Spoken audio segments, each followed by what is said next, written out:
Praise the lord. ఈరోజు దేవుని వాగ్దానము, నమ్మిన వారి వలన ఈ సూచక క్రియలు కనబడును. ఏవనగా, నా నామమున దయ్యములను వెళ్ళగొట్టుదురు, క్రొత్త భాషలు మాట్లాడుదురు, పాములను ఎత్తిపట్టుకొందురు, మరణకరమైనదేది త్రాగినను అది వారికి హాని చేయదు, రోగుల మీద చేతులుంచినప్పుడు వారు స్వస్థత నొందుదురని వారితో చెప్పెను. మార్కు సువార్త 16వ అధ్యాయము 17వ వచనము 18వ వచనము. సహోదరి సహోదరులారా, యేసయ్య తన శిష్యులతో ఈ మాట పలుకుతున్నాడు. యేసుక్రీస్తును నమ్మి ఆయనను నమ్మకంగా అనుసరించే వారికి ఇదొక గొప్ప వాగ్దానం. ఈ వాగ్దానం యేసుక్రీస్తులో నమ్మకం ఉంచిన వారిలో కనిపించే సూచనలు మరియు సామర్థ్యాలను వివరిస్తుంది. ఇందులో మొదటగా ఆయన నామమున దయ్యాలను వెళ్ళగొట్టే సామర్థ్యం గురించి యేసయ్య సెలవిచ్చాడు. ఇది చెడు మరియు ఆధ్యాత్మిక చీకటిని అధిగమించడానికి విశ్వాసులకు యేసయ్య ఇచ్చిన అధికారాన్ని తెలియజేస్తుంది. అపోస్తలుల కార్యాలలో యేసు నామంలో దయ్యాలను వెళ్ళగొట్టడం ద్వారా అపోస్తలులు దీనిని కనుపరిచారు. రెండవదిగా, క్రొత్త భాషలు మాట్లాడుదురని యేసయ్య సెలవిచ్చాడు. ఇది పరిశుద్ధాత్మ ద్వారా ఇవ్వబడిన ఆధ్యాత్మిక భాష. విశ్వాసులు దేవునితో లోతైన సంబంధాన్ని కలిగి ఉండడానికి, ఆత్మలో ఒక అద్భుతమైన అనుభూతిని పొందడానికి మరియు అన్యులను క్రీస్తు చెంతకు నడిపించడానికి దేవుని ద్వారా ఇవ్వబడిన ఒక గొప్ప వరం ఇది.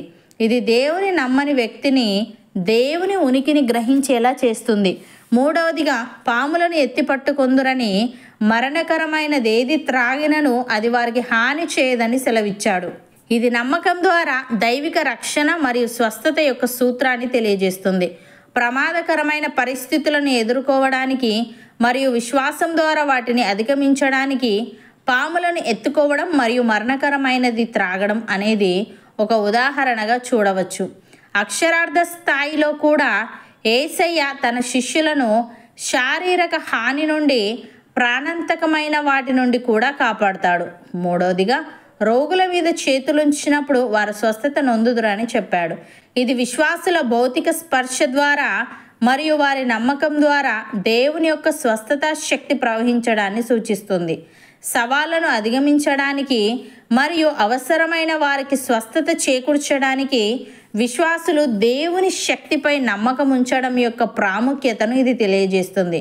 ఈ సూచనలు ఆయనను నమ్మిన ప్రతి ఒక్క వ్యక్తిలో కనబడాలని, కనబడితేనే వారు నమ్మినట్టని ఈ వాక్యం యొక్క అర్థం కాదు. ఎందుకంటే యేసయ్య చెప్పిన ఈ మాటకు మొత్తంగా విశ్వాసుల గుంపుతో పాటు ఈ సూచనలు ఉంటాయని అర్థం. ఈ సూచనలు చూసైనా మనుషులు సత్యాన్ని తెలుసుకోవాలని, రక్షణ పొందాలని దేవుడు ఆశిస్తున్నాడు. అందుకే అందరి ప్రయోజనము కొరకు ప్రతి వానికి ఆత్మ ప్రత్యక్షతను అనుగ్రహించుచున్నాడు. అపోస్తలుడైన పౌలు ఈ విధంగా అంటున్నాడు: ఒకనికి ఆత్మ మూలముగా బుద్ధివాక్యమును, మరి ఒకనికి ఆ ఆత్మను అనుసరించిన జ్ఞానవాక్యమును, మరి ఒకనికి ఆ ఆత్మ వలననే విశ్వాసమును, మరి ఒకనికి ఆ ఒక్క ఆత్మ వలననే స్వస్థపరచు వరములను, మరి ఒకనికి అద్భుత కార్యములను చేయు శక్తియు, మరి ఒకనికి ప్రవచన వరమును, మరి ఒకనికి ఆత్మల వివేచనయు, మరి ఒకనికి నానావిధ భాషలను, మరి ఒకనికి భాషల అర్థము చెప్పు శక్తియు అనుగ్రహింపబడి ఉన్నవి. అయినను వీటినన్నిటినీ ఆ ఆత్మ ఒకడే తన చిత్తము చొప్పున ప్రతి వానికి ప్రత్యేకముగా పంచి ఇచ్చుచు కార్యసిద్ధి కలుగజేయుచున్నాడు అని. సహోదరి సహోదరులారా, మీ విశ్వాసము మనుష్యుల జ్ఞానమును ఆధారము చేసుకొనక దేవుని శక్తిని ఆధారము చేసుకొని ఉండవలనని నేను మాట్లాడినను, సువార్త ప్రకటించినను, జ్ఞానయుక్తమైన తీయని మాటలను వినియోగింపక పరిశుద్ధాత్మయు దేవుని శక్తియు కనుపరచు దృష్టాంతములనే వినియోగించి తిని పరిపూర్ణులైన వారి మధ్య జ్ఞానమును బోధించుచున్నాము. అది ఈ లోక జ్ఞానము కాదు, నిరర్ధకులైపోవచ్చున్న ఈ లోకాధికారుల జ్ఞానమును కాదు, గాని దేవుని జ్ఞానము మర్మమైనట్టుగా బోధించుచున్నాము. ఈ జ్ఞానము మరుగై ఉండెను, జగదుత్పత్తికి ముందుగానే దీనిని దేవుడు మన మహిమ నిమిత్తము నియమించెను. అది లోకాధికారులలో ఎవనికినీ తెలియదు.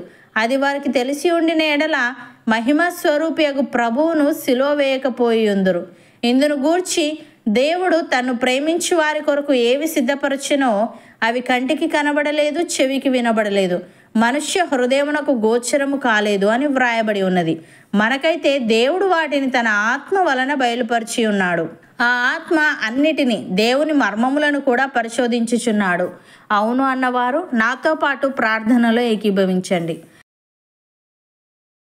పరిశుద్ధుడా, ప్రేమగల తండ్రి, నమ్మిన వారి వలన ఈ సూచక క్రియలు కనబడునని, నీ నామమున దయ్యములను వెళ్ళగొట్టుదురని, క్రొత్త భాషలు మాట్లాడుదురని, పాములను ఎత్తిపట్టుకొందురని, మరణకరమైనది ఏది త్రాగినను అది వారికి హాని చేయదని, రోగుల మీద చేతులుంచినప్పుడు వారు స్వస్థత నొందుదురని నీవు సెలవిచ్చావు. తండ్రి, నీకు స్తుతులు. దేవ, మేము నీ యందు విశ్వాసముంచి నీ యొక్క ఆత్మశక్తిని పొందుకొని నీ ఆత్మ ద్వారా అనేక అద్భుత కార్యములను చూసేవారముగా ఉండుటకు సహాయము దయచేయమని, మా విశ్వాసము మనుష్యుల జ్ఞానమును ఆధారము చేసుకొనక నీ శక్తిని ఆధారము చేసుకొని నీలో స్థిరంగా ఉంటూ నీవిచ్చే దైవిక జ్ఞానమును పొందుకొనుటకు కృపచూపమని, మా జీవితాన్ని బట్టి మహిమ ఘనత ప్రభావములు నీవే పొందమని యేసుక్రీస్తు నామమున ప్రార్థిస్తున్నాము తండ్రి. ఆమెన్.